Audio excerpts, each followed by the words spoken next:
अस्सलाम वालेकुम, मैं डॉक्टर नाज़िर अफ़ान और मेरे साथ मौजूद है डॉक्टर अफ़ान कैसर। आप हमें देख रहे हैं गूंज चैनल 6 पर।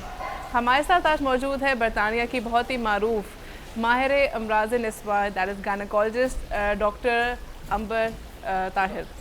कैसी हैं आप? अस्सलाम वालेकुम जी, अल्लाह का शुक्र। डॉक्टर अंबर ना ही सिर्फ गायनेकोलॉजिस्ट हैं, वो बरतानिया की एक बहुत ही मशहूर डॉक्टर्स की एसोसिएशन, पाकिस्तानी डॉक्टर्स की एसोसिएशन एप्स यूके की चेयरपर्सन भी हैं। डॉक्टर अंबर, पाकिस्तान का आपका दौरा कैसा रहा? अल्हम्दुलिल्लाह बहुत अच्छा। आप जैसे अभी बरतानिया से आई हैं, इधर आप हमारे हेल्थ सिस्टम को देख रही हैं, आपको कंपैरिजन में काफ़ी देखने को मिल रहा होगा। आपको क्या लग रहा है, हमारा हेल्थ सिस्टम वक्त के साथ इम्प्रूव हो रहा है कि वैसे का वैसा है या डिक्रीज़ हो रहा है, पहले से कमतर होए जा रहा है? मेरा ख्याल है काफ़ी चीज़ें इम्प्रूव हुई हैं, कुछ चीज़ों साइड्स पे इम्प्रूवमेंट है, कुछ साइड्स पे इम्प्रूवमेंट की बहुत ज़्यादा ज़रूरत है। I think awareness slightly improve हो रही है लोगों में, तो मेरा ख्याल इम्प्रूवमेंट हुई है। डॉक्टर अंबर ये बताएं, पाकिस्तान में एक ट्रेंड सेट है कि ख़वातीन जो है, मैं कैमरे पे ये बात कहूँगा कि ये घबराती हैं नॉर्मल डिलीवरी से। वो एक ट्रेंड ही चेंज हो गया है कि जी अब नॉर्मल डिलीवरी की जाए। सी सेक्शन की तरफ आ गई हैं, सर्जरीज़ की तरफ आ गई हैं। इवन गवर्नमेंट अस्पतालों को अगर आप देखें तो वहाँ लोग जो है वो ज़िद मचा के बैठ जाते हैं कि जनाब बड़ा ऑपरेशन कर दो। यूके में क्या ट्रेंड्स हैं और is it a safe trend? नहीं, it is not a safe trend because मेरा ख्याल है ये सारा lack of knowledge and lack of education की वजह से हो रहा है। पेशेंट को जो ये डिमांड करती हैं ख़वातीन, बेसिकली उनसे पहले तो उनका रीज़न पूछना चाहिए। क्या वो लेबर से डरती हैं, पेन से डरती हैं, पेल्विक फ्लोर डैमेज से डरती हैं? तो ऑब्वियसली प्रॉपर काउंसलिंग, उनकी proper education is very very important. UK में है to some extent slight trend ये हुआ है मैटरनल चॉइस पे सिजेरियन सेक्शन, जो कि हम सपोर्ट नहीं करते बिकॉज सिजेरियन सेक्शन एक ऑपरेशन है। तो जिस तरह ऑपरेशन की कॉम्प्लिकेशंस होती हैं, सिजेरियन की कॉम्प्लिकेशंस होती हैं।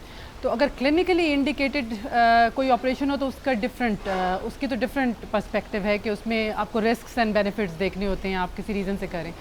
लेकिन मटर्नल चॉइस पे जो है अपनी ऑप्ट कर रहे हैं कि जी आप सिजेरियन सेक्शन, तो आप क्यों ऑप्ट करें? बिकॉज नेचुरल डिलीवरी से तो बेहतरीन कोई मोड ऑफ डिलीवरी है नहीं। कुछ सवाल हैं लोगों की तरफ से कि लोग एक दफ़ा सी सेक्शन करा लेते हैं, वो कहते हैं once a C section always a C section. एक दफ़ा बड़ा ऑपरेशन करा लिया तो सारी तो जिंदगी जितने बच्चे भी होंगे वो बड़े ऑपरेशन ही कराने ऑपरेशन से पड़ेंगे। होंगे। मिथ्स हैं कि इसमें क्या जनाब हकायक है? यूट्रस जो है, बच्चा दानी जो है वो फट जाती है अगर दूसरी दफ़ा भी आप नॉर्मल डिलीवरी की तरफ आए। ये आम लोगों की ज़बान है जो मैं आपसे मुखातिब हूँ। पाकिस्तान में, बरतानिया में तो कुछ और टर्म्स यूज़ होती होंगी, क्या ये सही? नहीं, सही नहीं है बिकॉज हम लोग तो एक सेक्शन के बाद, और ख़ास तौर पे अगर नॉन रिकरेंट रीज़न की वजह से सेक्शन हुआ, ब्रीच की वजह से हुआ है जिसमें वो पेशेंट लेबर में पहले गई ही नहीं थी, तो हम ऑफ़र करते हैं वजाइनल डिलीवरी। नेक्स्ट प्रेगनेंसी में उसको वी बैक कहते हैं, vaginal birth after caesarean section, और उसका सक्सेस रेट 80% है, 80 to 85% सक्सेस रेट है। उसमें क्लोज मॉनिटरिंग की ज़रूरत होती है लेकिन अचीव होती है नॉर्मल डिलीवरी। कुछ पेशेंट्स प्रीवियस सेक्शन के बाद डर जाती हैं, तो वहाँ भी ट्रेंड है कि they ask for another section, जो कि हम फुलफ़िल करते हैं फिर, क्योंकि देयर इज़ अ रिस्क कि आप स्कार डेहिसेंस का रिस्क तो होता है, स्कार रप्चर का। लेकिन ऑब्वियसली पेशेंट को वहाँ तो यही बात है कि आप पेशेंट को काउंसल करते हो, उनको रिस्क बताते हो, क्लोज मॉनिटरिंग होती है लेबर में। पाकिस्तान में काउंसलिंग का ये जो ट्रेंड, काउंसलिंग ना करने का जो ट्रेंड है, इसकी वजह से बहुत ही मिसकंसेप्शन आते हैं। लोगों को नहीं पता होता उनके साथ मसला क्या है, उनको नहीं पता होता कि वो नॉर्मल कर सकते हैं, उनको नहीं पता होता नॉर्मल के फ़वाइद क्या हैं। बरतानिया में काउंसलिंग पे बहुत ज़ोर दिया जाता है। बहुत ज़्यादा ज़ोर दिया जाता है काउंसलिंग में, कंसल्टेशन के दौरान, और उसके बाद फिर इंफॉर्मेशन लीफलेट्स देते हैं हम, ताकि वो घर जाके आराम से उसको रीड कर सकें। यहाँ पे भी ये प्रैक्टिस होनी चाहिए। हमारे यहाँ जो आवाम है वो आती है एक लैक ऑफ नॉलेज के साथ, उनको नहीं पता होता उनकी क्या राइट है, उनको क्या जानना चाहिए, उनके क्या हकूक़ हैं, वो क्या क्वेश्चन कर सकते हैं, उनके साथ मसला क्या है। ये चीज़ें कुछ आवाम की अपनी ज़िम्मेदारी भी होती है, तो इस चीज़ पे ज़रूर आप लोगों को, ये सिर्फ डॉक्टर्स का फ़र्ज़ नहीं बताना, आवाम का अपना फ़र्ज़ भी कि वो पूछे।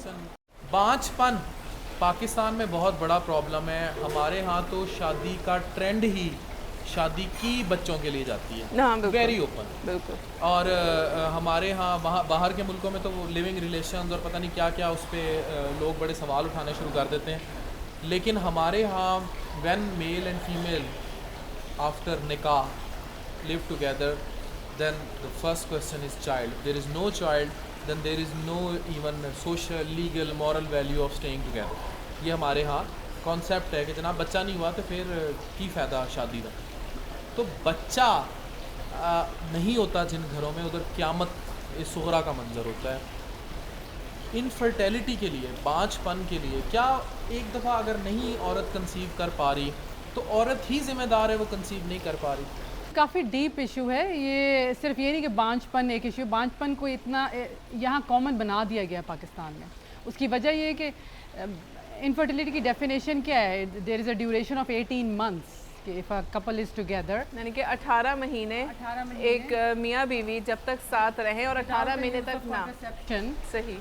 सो तो 18 मंथ्स की ड्यूरेशन है। आफ्टर 18 मंथ्स उसको हम डिफाइन करते हैं। कसूरवार औरत होती है हर दफ़ा? डेफिनेटली नहीं। तो ऑब्वियसली जब हम उसका पूरा वर्कआउट करते हैं तो वर्कअप दोनों का होना चाहिए, हस्बैंड वाइफ दोनों का। ये बताएं कि आप एक अंदाज़न, क्योंकि यू आर अ गायनाकोलॉजिस्ट, आप प्रैक्टिस करती हैं, आपने भी देखे होंगे केसेस, अमूमी शरह क्या है कि भाई कि मर्द ज़्यादा बांझपन का शिकार होते हैं कि ख़वातीन? अब जो बांझपन के फैक्ट, जो रीज़न्स है ना, 3 चीज़ें जो हम रूल आउट करते हैं एक कपल को जब देखते हैं, तो उसमें ओवुलेशन कि हो रही है कि नहीं, बच्चादानी अंडा बना रही है कि नहीं, ओवरीज ओवुलेट कर रही हैं कि नहीं, ट्यूब्स पेटेंट हैं कि नहीं, फिलोपियन ट्यूब्स जो कि कनेक्ट करती हैं यूट्रस के साथ, और नॉर्मल स्पर्म काउंट है।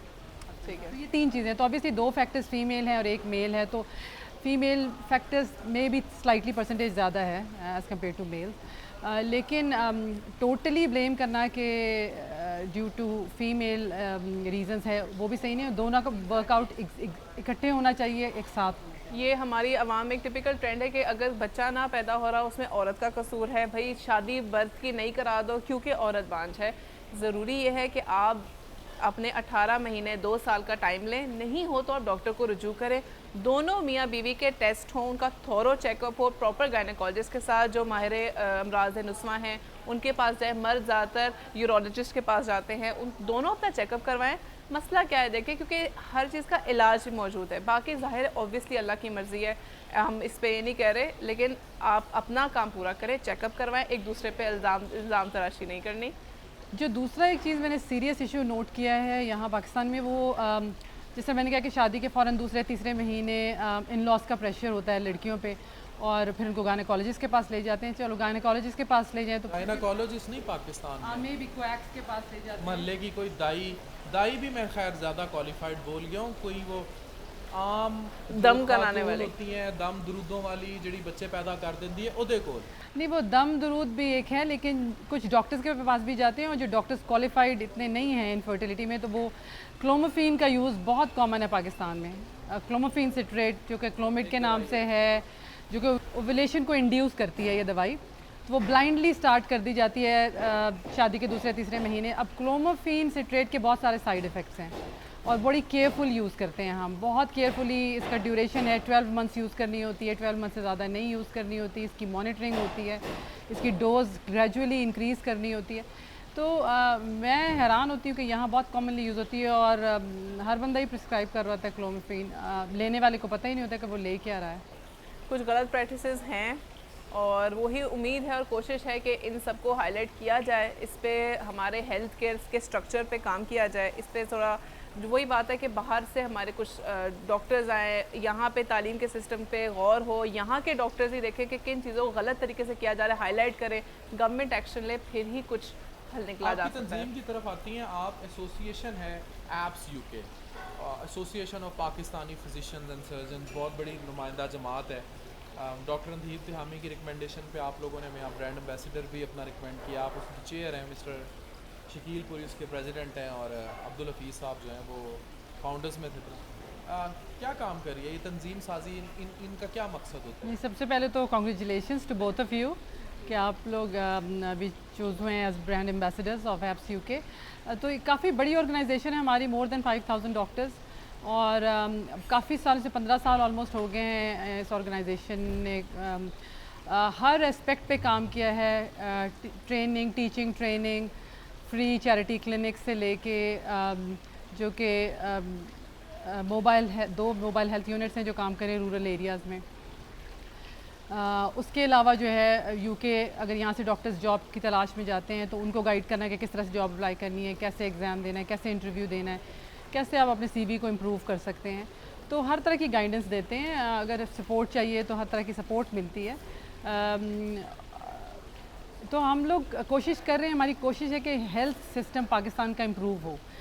थोड़ा बहुत अगर फुली NHS के पैटर्न पे ना हो तो थोड़ी बहुत इम्प्रूवमेंट हो जाए और NHS की जो अच्छी अच्छी चीज़ें हैं वो हम यहाँ इंट्रोड्यूस कर सकें।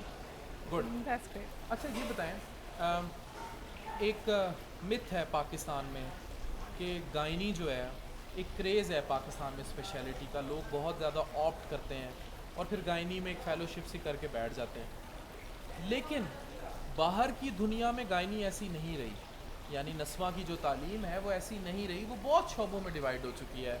वो इनफर्टिलिटी यानी बांझपन को अलग देखते हैं, वो आगे बच्चों की जेंडर सिलेक्शन को वो एक बहुत बड़ा इशू है। If we talk on this hair, उसको एक अलग उनकी एक फील्ड है। देन उसकी जो इवन जो जितनी भी सर्जरीज़ हैं गायनी की, उनकी अलग अलग स्पेशलाइजेशन हैं। आपको लगता है कि हम जस्टिफाई करते हैं? मेरा ख्याल है बड़े शहरों में, यहाँ पाकिस्तान में भी अब सब स्पेशलिटीज़ हो गई हैं गायनी में।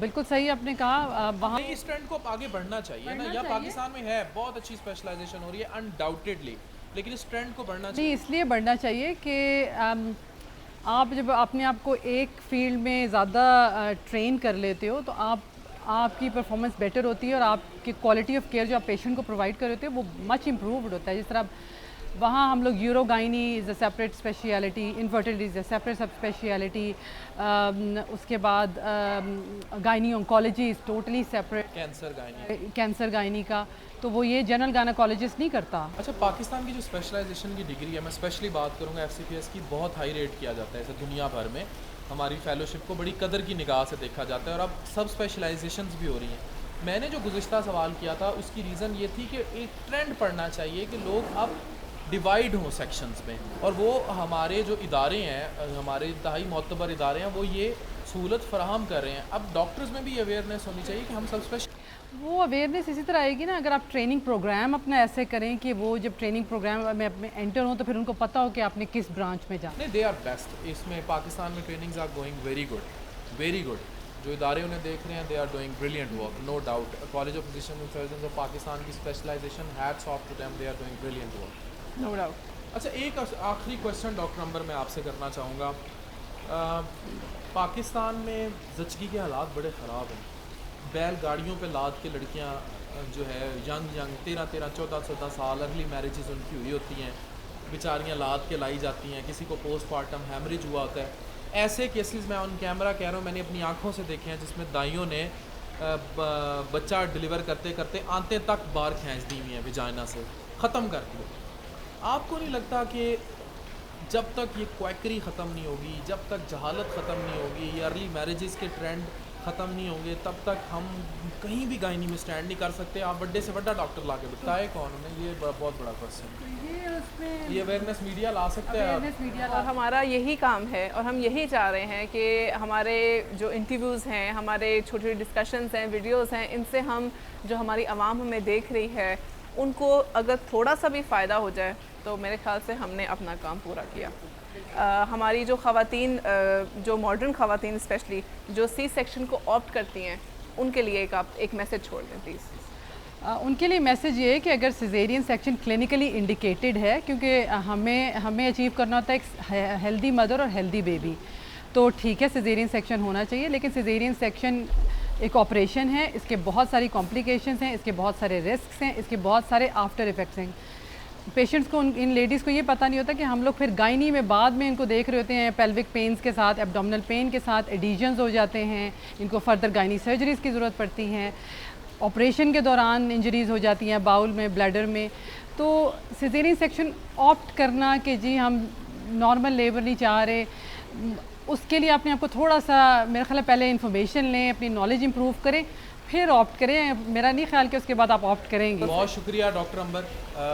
नाज़िश इजाज़त लेते हैं डॉक्टर अंबर से। डॉक्टर अंबर मारूफ गायनाकोलॉजिस्ट हैं बरतानिया में। ये ट्रेंड इसलिए कंपेयर करना नाज़िश ज़रूरी होते हैं हम लोगों को बताएं, ताकि पता लगे कि बाहर की दुनिया क्यों बाहर की दुनिया है।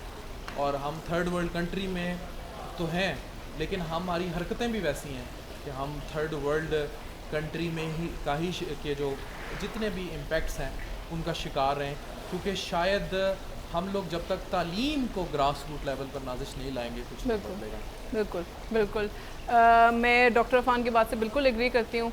ये छोटी छोटी चीज़ें हैं, छोटी छोटी आपकी अपनी सेहत के बारे में, इस पे आप अपने आप को अपनी नॉलेज बढ़ाएं, अपने कान खोल के आंखें खोल के ऑब्ज़र्व करें। अगर कोई गलत ट्रेंड चल पड़ा है उसको फॉलो ना करें, उस पर ज़रूर रिसर्च करें। डॉक्टर्स मौजूद हैं, उनसे कंसल्टेशन लें। स्पेशलिस्ट डॉक्टर्स मौजूद हैं।